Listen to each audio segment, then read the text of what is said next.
Bienvenue sur les news de Samir. Aujourd'hui, on va parler de l'actualité et en fait, on va parler de Marine Le Pen. Hein, tout simplement, on va parler de Marine Le Pen, le fait qu'elle soit inéligible, etc. Mais moi, en fait, je m'en fous qu'elle soit inéligible. Elle peut être éligible, tout ce que tu veux. Elle a tapé dans la caisse de 4 millions. Hein. Ça a volé, hein, vulgaire voleuse. Et moi, ce qui m'intéresse, c'est de parler de plusieurs choses. On va parler de Marco Mouli, hein, cet arnaqueur franco-israélien de confession juive, qui a volé des milliards à l'État français, et encore une fois, qui passe sur le devant de la scène avec Hanouna, et en plus, il se marre, tu vois. Il se marre d'avoir volé aux Français des milliards. Hein. Nous avons des représentants politiques, de gauche comme de droite, qui volent dans la caisse, qu'ils bipent des enfants, qu'ils se taisent à des affaires pédos et ainsi de suite. C'est quand même ignoble. Et je voulais en parler, mais j'avais pas le temps, mais justement, je vais l'intégrer dans cette vidéo. Nous avons Thibaut InShape, un jeune français qui fait des vidéos, qui s'intéresse au sport et qui a décidé de parler du sport et du hijab. Et donc, est-ce qu'il ne vaudrait pas mieux avoir comme ministre des Sports quelqu'un qui s'intéresse vraiment au sport, qui veut faire partager le sport, vraiment pousser, mettre en avant le sport, et qui n'a pas volé des millions et des milliards dans la caisse? Eh ben devinez, j'ai bien dit devinez, c'est un petit quiz sur qui on est tombé. Est-ce qu'on est tombé sur Marco Mouli? Je parle médiatiquement parlant. Est-ce qu'on est tombé sur Marco Mouli qui a volé des milliards à la France? Faux! Est-ce qu'on est tombé sur Marine Le Pen qui a volé des millions à la France? Faux! On est tombé sur ce petit citoyen qu'est Thibaut InShape, qui a dit bon, je m'en fous, moi, tu fais du sport, tu peux faire ce que tu veux, hijab ou pas hijab, il faut mettre en avant le sport, etc. et ainsi de suite. C'est sur lui qu'on est tombé. C'est quand même phénoménal. Et donc, on va aborder toutes ces thématiques, ces sujets-là. Et vous me direz si vous êtes d'accord ou non avec ça. Et je pense que, en tout cas, Dominique de Villepin, on peut critiquer tout ce que tu veux. Dominique de Villepin est un peu plus gaulliste. Alors, pour ceux qui connaissent pas ce que c'est le gaullisme, c'est l'équivalent de Trump. C'est-à-dire que c'est la France d'abord. Les intérêts français, mettre en avant gauche, droite et tous ces partis, c'est bon, ça nous saoule. Et justement, Thibaut InShape, sans le savoir ou pas, lui il te dit, en fait, j'en ai rien à battre, moi, de ta droite, ta gauche. Tu vois, moi, il y a des problématiques et je veux les régler. Tu vois, donc c'est aussi simple que ça. Et lui, c'est tout. Il n'est pas là pour se faire élire ou je ne sais quoi. Et donc c'est ça qui est intéressant. Bref, avant de démarrer, je vous invite à vous abonner, laisser un commentaire, un like pour le référencement. Ne pas hésiter à faire un don sur Tipeee. Donc voilà, merci à vous. Et maintenant, on va pouvoir démarrer. Alors, ce que je vais faire, on va commencer par Thibaut InShape. On va commencer par le doux. Tu vois. Depuis plusieurs mois, le youtubeur Thibaut InShape multiplie les prises de position politiques en faveur de l'IVG ou encore de contre l'homo-bip et l'anti-bip. Cette fois-ci, il a évoqué le gros débat autour du port du voile dans le sport. Donc voilà. Sa prise de parole ne peut pas être anodine. Thibaut InShape, youtubeur aux 26 millions d'abonnés, s'est dit ce lundi soir en faveur du port du voile dans le sport, en pleine polémique autour du projet d'interdire le port du voile dans les compétitions amateurs. Il y a un gros débat sur le port du voile dans le sport en ce moment. Lance sur Twitter Thibaut Delaparte, de son vrai nom. Pour moi, le sport doit rester un moment de liberté qui nous rassemble. Chacun doit pouvoir pratiquer une activité sportive avec la tenue de son choix, croix, kippa, voile. C'est un choix que chacun doit faire et on ne devrait pas lui imposer ni lui interdire. Le sport ne radicalise pas. Une position qui va à l'encontre de la proposition de loi des LR soutenue par la majorité présidentielle, votée en février au Sénat. Elle a récemment semé la cacophonie au sein du gouvernement Bayrou. Le Premier ministre a réuni plusieurs ministres pour mettre fin aux dissonances, les appelant à la solidarité. Depuis, tous les ministres, y compris le ministre des Sports, Marie Barzac, qui avait émis des réserves, se disent favorables à ce texte. Ex-ministre de l'Intérieur et actuellement à la Justice, Gérald Darmanin avait mis sa participation dans l'équipe Bayrou dans la balance si le gouvernement ne soutenait pas ce texte. Donc voilà.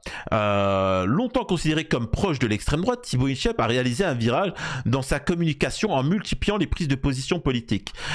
Il n'est pas du tout d'extrême droite, il n'est même pas d'extrême gauche. En fait, il en a strictement rien à battre. Vraiment. J'analyse les gens. Je me suis jamais trompé. Ce mec-là n'en a strictement rien à battre. Et cet homme-là pourrait faire partie d'une équipe comme De Villepin. D'ailleurs que lui, il te dit, j'en ai mais rien à battre. Alors, oui, est-ce que il faut virer les OQTF? Les OQTF, les mecs qui viennent de manière illégale en France. Oui, moi je suis pour qu'on les vire. Ils viennent de manière illégale. Tu vois. Concernant l'immigration légale, bah si c'est légal, bah ils viennent. On sait qu'on a des intérêts, machin. Salut, au revoir. Enfin, c'est quoi le rapport? Tu vois, il est où le truc? Il est où le mal à dire ça? Il y a aucun mal. Là, je ne comprends pas. Tu vois. Et concernant le hijab, et en fait, c'est juste que Thibaut Inchep avec, et moi je vous le dis petit à petit, c'est comme je vous avais dit comment il s'appelle ça, Stream for Humanity, où des personnalités ont fait des appels aux dons pour Gaza, le Congo et ainsi de suite, et ils ont récolté énormément d'argent. Et je vous avais dit, vous verrez que petit à petit, ils vont se rendre compte que plus que l'argent, ils ont un pouvoir politique et rassembleur. Et Thibaut Inchep, petit à petit, va se rendre compte qu'il a un pouvoir rassembleur politiquement. Et plutôt que de les appeler à la haine ou autre, au contraire, ils vont appeler à régler les problèmes des Français. Tu vois.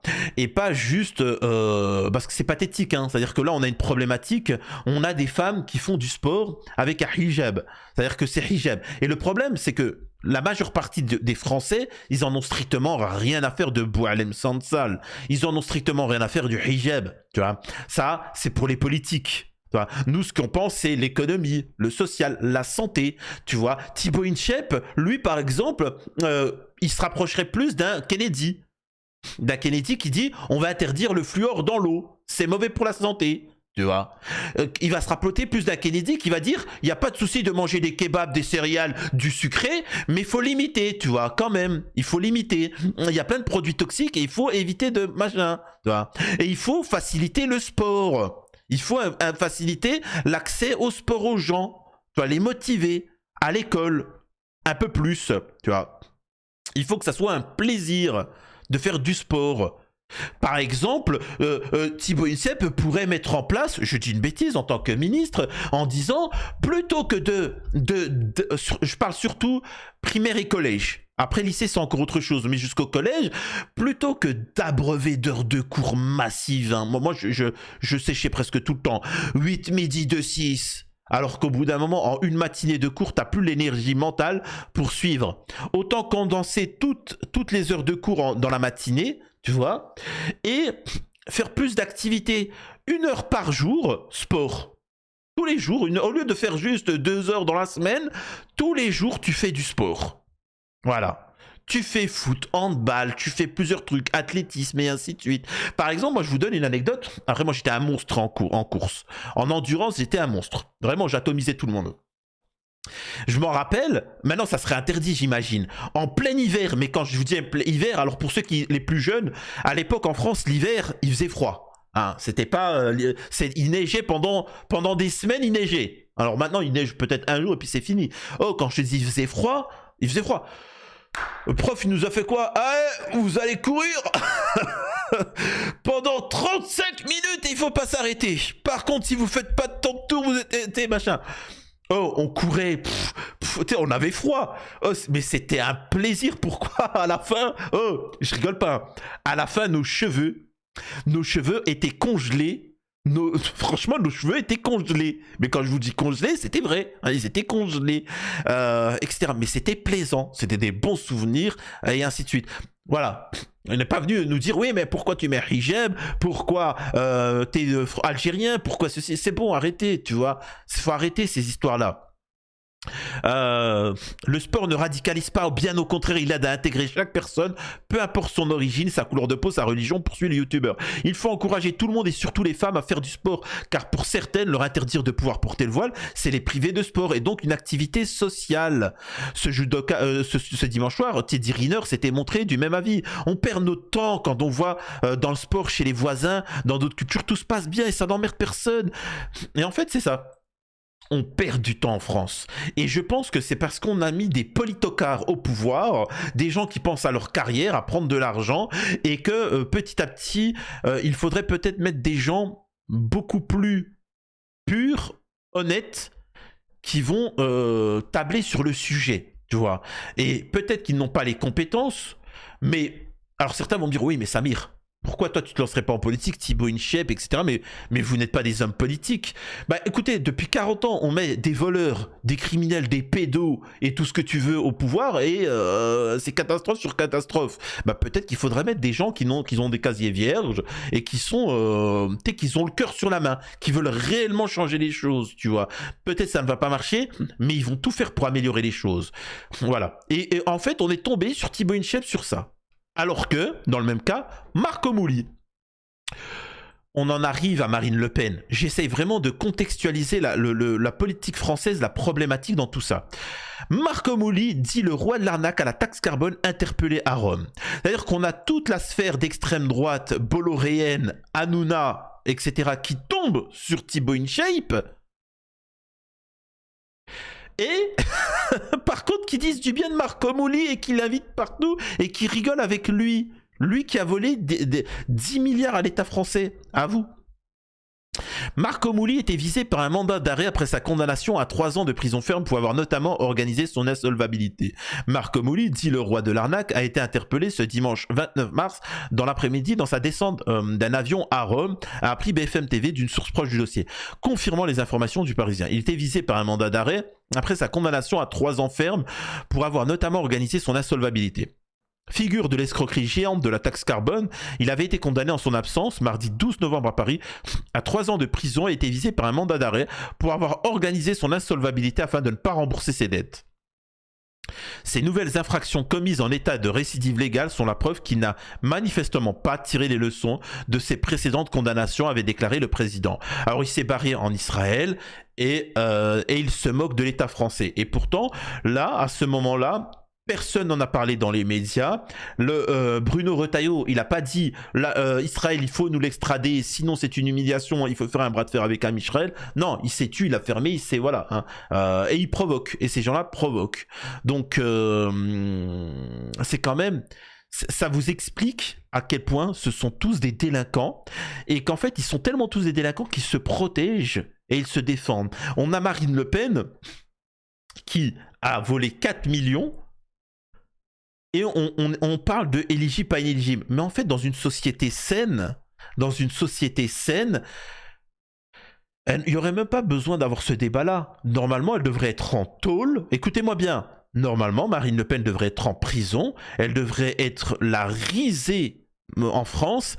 Et c'est fini. C'est fini la politique. Elle va travailler dans un kebab et elle la ferme. Non, en France, on continue. Alors il y a des gens d'extrême droite qui vont me dire ouais mais tu sais Samir, je m'en fous, vous mettez Bardella, vous mettez un autre, vous mettez quelqu'un qui a un casier vierge. C'est tout. C'est aussi simple que ça, c'est seulement ce que je demande. Au moins un casier vierge, c'est tout. Est-ce que c'est véritablement trop demandé? Ercilia Soudaïs qui partage. Ce tweet a mal vieilli, monsieur le délinquant Julien Odoul. Dans le jeu des 7 familles de l'extrême gauche nauséabonde, je voudrais l'anti-Bip, Ali Diouara, le fichier S Arnaud Raphaël, le présumé escroc Bilongo Carlos et la racaille des bacs à sable de Logu, tous élus grâce aux macronistes et aux LR. Donc voilà, donc sachant que Odoul a été lui là condamné. Hein. Et ils sont en train de perdre pied et montrer leur vrai visage de délinquant. Nous avons ici Julien Odoul d'extrême droite, fondé par des nazes, par le petit moustachu, qui ose dire à un avocat juif, parce que juif, nous avons assisté sur le plateau de télé à une shoah médiatique. Il a voulu massacrer tout ce que parce que juif. Excusez-moi. On est bien d'accord que si Julien Odoul avait été d'extrême gauche, sur le plateau télé, il avait dit la même chose, ça aurait été un scandale mondial. On est bien d'accord. Hein. Pogroum, Hanouna il serait venu, il aurait pleuré, Pascal Pro il aurait dit c'est ça, etc. L'islamo-gauchisme, etc. Regardez ce qu'il lui dit à un avocat juif. La motivation, vous fermez là. Pardon? Non, s'il vous Pardon, plaît. vous fermez là. Pardon, c'est ça votre responsabilité. Vous fermez là. Vous fermez là. Vous êtes qui, monsieur? S'il vous plaît. Non, s'il vous plaît. Vous fermez là. Non, s'il vous plaît. Vous prenez pour qui, monsieur? S'il vous plaît, Julien Audoul. Vous n'êtes personne. Julien Audoul. Vous n'êtes personne. Julien Audoul. Mais moi, je ne suis pas fermé là. Monsieur le député. Vous ne dites pas fermé Je là. le dis parce que... S'il vous plaît. Alors, je rappelle aussi au passage, hein, je fais une petite parenthèse pour ceux qui nous regardent de l'étranger, l'avocat il est à droite, Julien Audoul là il est au centre. Julien Audoul, il dit fermez-la à l'avocat machin Glucksmann. Glucksmann il a un casier vierge. Alors je sais, vous vous dites, ah c'est le mec qui a un casier vierge qui a critiqué le délinquant en lui disant ferme-la, espèce de voleur, espèce de criminel, tu as été condamné, délinquant. Non, c'est le délinquant, c'est le voleur qui dit à l'avocat Glucksmann qui a un casier vierge, qui lui dit ferme-la. Et c'est typiquement la France. C'est typiquement la France. Le délinquant qui dit aux honnêtes citoyens français de la fermer. Et ça vous montre aussi que l'extrême droite, ils disent l'islam. Vous inquiétez pas que quand ils auront le pouvoir, les juifs, ils prendront ce qu'il y a à prendre. Hein. Vous inquiétez pas, ils prendront cher aussi. Hein. C'est... Parce que c'est insupportable. Oui, il faut apprendre à supporter. Il faut apprendre à supporter la contradiction. Patrick Lugman. On l'accepte. Non, alors on dit pas vous fermez là. Alors la contradiction, on dit pas vous fermez là. Patrick Lugman. Messieurs. On fait pas ce qu'on veut. On dit pas ce qu'on veut. On respecte. Je vous dis ce que je veux. Et c'est oui, forcément, on a des hommes politiques qui en fait, ils se disent, ils peuvent tout dire, ils peuvent tout faire. Et le problème, c'est que quand rarement la justice leur tombe dessus, ils comprennent pas. Ils disent mais c'est choquant. Messieurs, ça suffit. Et je ne vous respecte pas. Je ne vous respecte pas. Et c'est mon droit. Non, Patrick Lugman, tenez-vous, s'il vous plaît. Vous insultez en permanence. Tenez-vous l'un et l'autre, s'il vous plaît. Moi, je viens de tenir.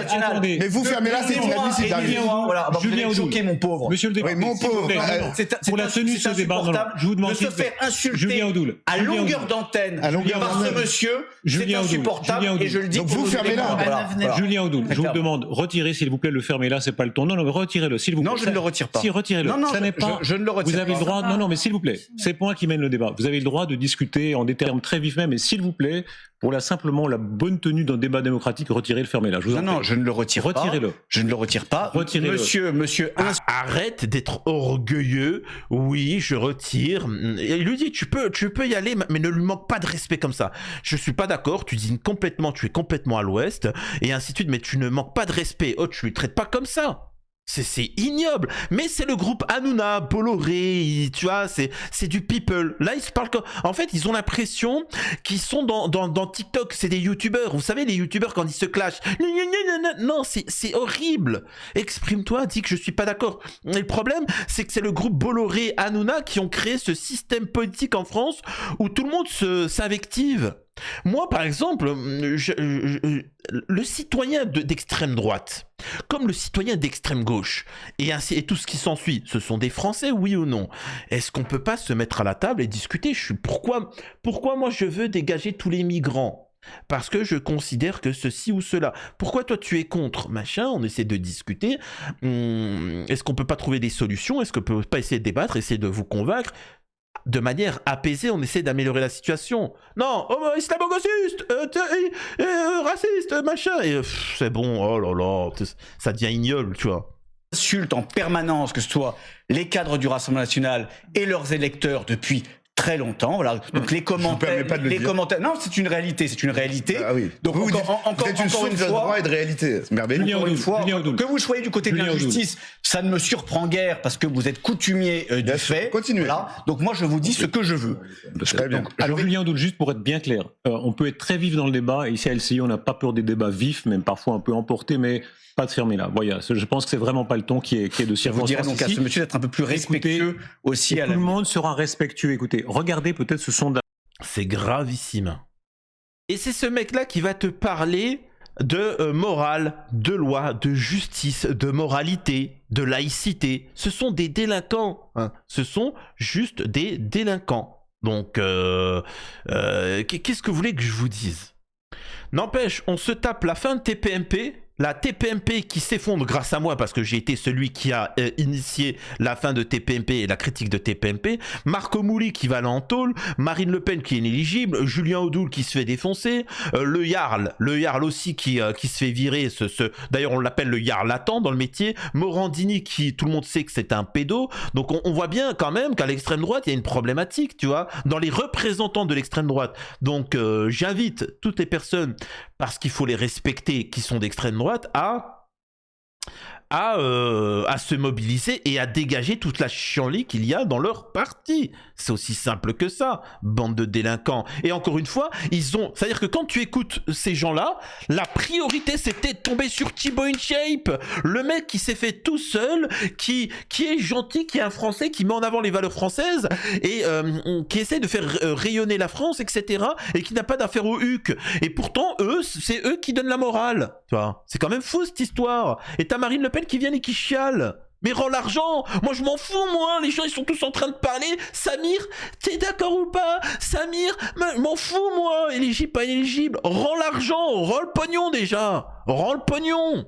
Et va en tôle. Ils sont tous là avec le hashtag je soutiens Marine Le Pen, je soutiens. Et moi, c'est ce que je dénonce. Alors, c'est pour ça qu'il y en a, ils n'arrivent pas à comprendre. Moi, je suis boycotté par l'extrême gauche, la droite, l'extrême droite. Parce qu'en fait, j'en ai strictement rien à battre. J'en ai strictement rien à battre, moi, de... Et le problème en France, c'est ce que les gens n'arrivent pas à comprendre, c'est qu'en France, la politique, les hommes politiques, en fait, c'est de la Star Academy. C'est-à-dire qu'il y a des gens ou Koh-Lanta. Hein, il y en a un qui deviendra président et en fait on choisit notre favori. Moi c'est Marine Le Pen, moi c'est Rima Hassan, moi c'est Bardella, moi c'est machin, c'est Mélenchon. Et en fait les gens ils soutiennent. Allez mon candidat il va gagner, tiens je te donne de l'argent, j'appelle, je te donne de l'argent et je vote pour lui. Mais c'est pas ça la politique. La politique, je rappelle qu'à la base ils sont là pour se sacrifier. Normalement, ils sont pas là pour s'enrichir, ils sont là pour... ce sont des secrétaires, hein, ce sont des secrétaires qui sont à notre service pour régler nos problèmes, pour gérer notre argent et ainsi de suite. C'est pas les mettre à l'abri. Donc j'en ai strictement rien à battre de je soutiens Marine, je soutiens Rima, je soutiens Mélenchon, je soutiens Bardella. Je m'en fous. Arrêtez tout ça. Et petit à petit, t'as de plus en plus de personnalités. Parce qu'on se rend compte que les hommes politiques qui sont complètement corrompus, et ben qui se disent en fait on va devoir se retrousser les manches et on va devoir y aller. Moi je vais devoir me présenter. Je vais être obligé pour sauver la France. Thibaut InShape, c'est ce qu'il est en train de se dire. Il dit c'est complètement je vais devoir me retrousser les manches. C'est pas pour faire carrière pendant 40 ans. Je viens, je règle le problème du sport en France et je donne ma passion et salut au revoir, tu vois, salam alaikum. Et en fait c'est ça. Regardez par exemple Pascal le Grand Frère ce qu'il dit. Salut les humains, j'espère que vous allez bien. Bon, l'euro numérique, on en parle ou pas? J'espère que vous allez vous réveiller, que vous n'allez pas accepter l'euro numérique. Alors, il dénonce l'euro numérique, etc. C'est la liberté directe, c'est-à-dire que ça devient un état totalitaire. Vous savez ça. En général, je ne parle jamais de ce genre de choses via les réseaux. On s'en fout du sujet, hein. L'euro numérique, on pourrait en parler, etc. Mais là, il dit, d'habitude, je parle pas. Mais Thibaut InShape aussi, il parlait pas de ça. Mais ils sont en train de voir que le peuple français, la France, va être complètement détruite. Donc en fait, ils disent, bon là, c'est bon, ils ont assez rigolé, ils nous ont assez volé dans les caisses, la gauche, la droite. Maintenant, il va falloir qu'on agisse. Parce que soi-disant, quand on est connu, il ne faut pas donner son opinion. Mais je pense que là, c'est pas bon, ce qui va arriver au mois d'octobre. D'ailleurs, ce qui m'étonne, c'est que qui a décidé ça? Est-ce qu'on nous a demandé à nous, Français, par rapport à l'Europe? Est-ce qu'on a fait un référendum? D'ailleurs, tiens, un référendum, ça fait combien de temps qu'il n'y en a pas eu? Dernier référendum, il date savoir si on voulait rentrer en Europe, et on avait dit non. Mais les politiciens ont dit bon, on y va quand même. Donc, il ne faut pas oublier, les amis, que c'est nous qui payons les politiciens. Vous avez oublié ça? Et ils décident de tout à notre place, tout sans nous concerter. Donc là, encore une fois, petit à petit, c'est un truc de la basse populace, hein, la population, qui commence à se dire, mais en fait, c'est bon, quoi. Faut le peuple reprend le pouvoir face à ces apparatchis qui se gardent le pouvoir de père en fils. Donc voilà. Donc j'espère que et Dominique de Villepin, même s'il fait partie du système, je pense qu'il peut un peu calmer le jeu, tu vois, recentrer un peu le jeu, calmer tout ça, un peu de hauteur, s'il vous plaît, un peu de dignité. Et c'est pour ça que je vais militer pour Villepin. Donc voilà, dites-moi ce que vous en pensez de tout ça. À la prochaine sur les news de Samir.